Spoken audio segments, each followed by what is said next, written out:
My Betsy be hottest soon? Out of here! My Betsy's not gonna die. Out of my sight! Out of my... Oh my God. God help me. Betty, child, dear Betsy, can you hear me? The rumor of witchcraft is all about. I think you'd best go down and deny it yourself. The part is packed with people, sir. I'll watch it, sir. And what shall I say to them? That my daughter and my niece and I discovered them dancing in the forest? Uncle, we did dance. Let you tell them I confess, and I'll be whipped if I may. But they're speaking of witchcraft. Betty is not witched. Abigail, I cannot go before the congregation when I know that you have not opened with me. What did you do with her in the forest? We did dance, Uncle.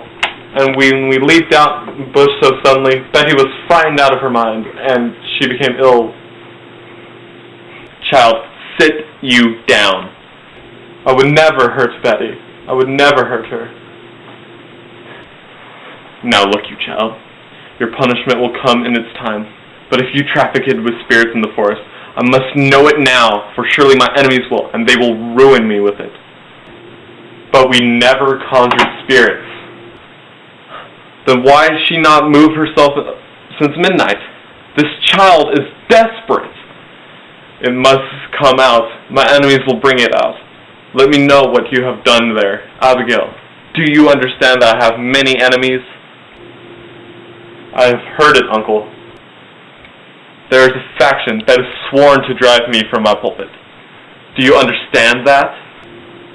I think so, sir.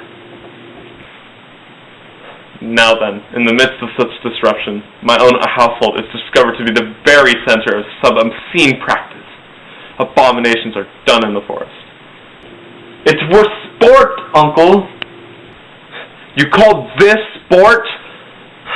If you know something that may help the doctor, for God's sakes tell me. I saw Titra waving her arms over the fire when she came on you. Why was she doing that? And I heard a screeching and gibberish coming from her mouth. She were saying like a dumb beast over the fire. She always sings her Barbados song, sir, and then we dance. I cannot blink what I saw, Abigail, for my enemies will not blink it. I saw a dress lying on the grass. A dress?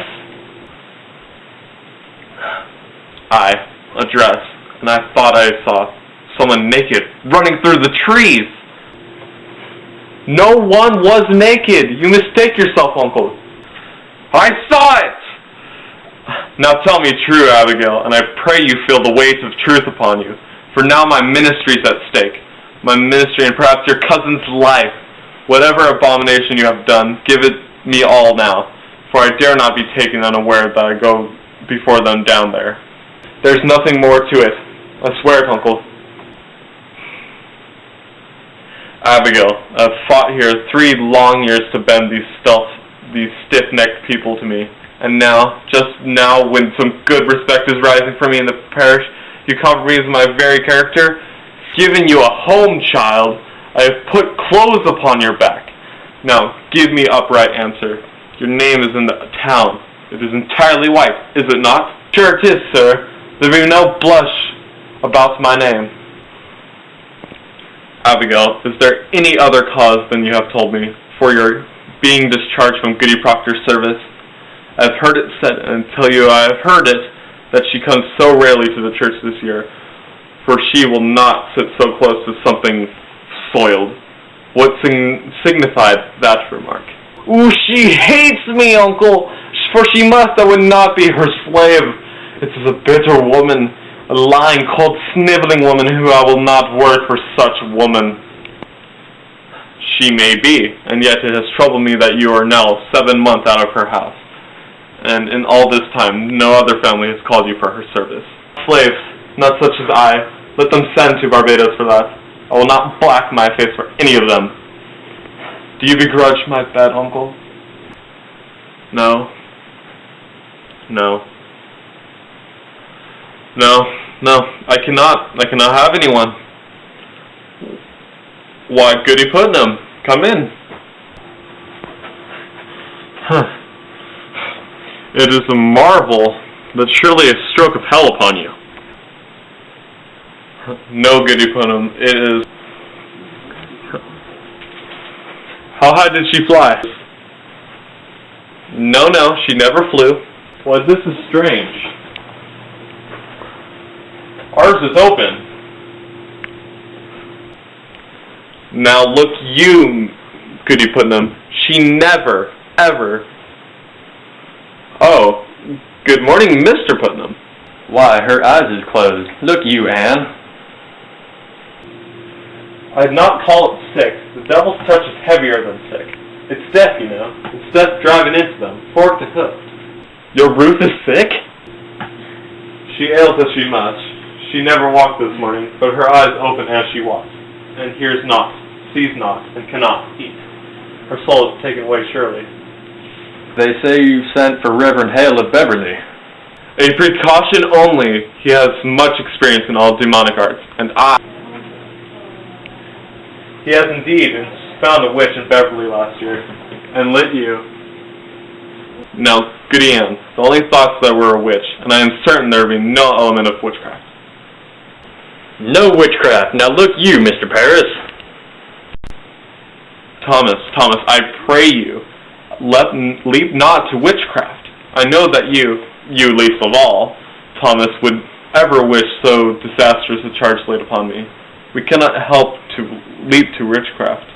They will howl me out of Salem with such corruption in my house. Mr. Paris, I have taken your part in all contention here, and I would continue, but I cannot if you hold back in this. There are hurtful, vengeful spirits laying hands on these children. But Thomas, you cannot. Reverend Paris, I have laid 7 babies unbaptized into this earth.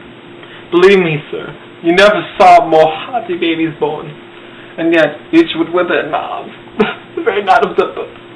I have spoken nothing, but my heart has clamored in divination. And now this year my roots, my only, I see her turning strange. A secret child has become this year, and it shrivels like a sucking mouth we're pulling her life to. And so I thought to send her to your Tituba. To Tituba? What say Tituba? Tituba knows how to speak with the dead, Mr. Paris. Goody Ann, it is a formal sin to conjure up the dead. I take it on my soul, but who else may surely tell us what person murdered my babies?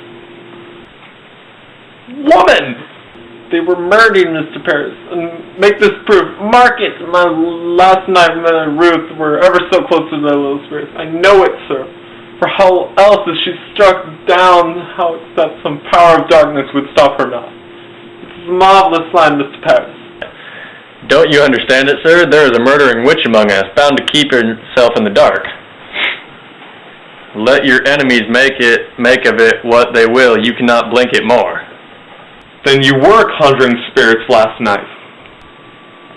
Not I, sir. Tituba and Ruth.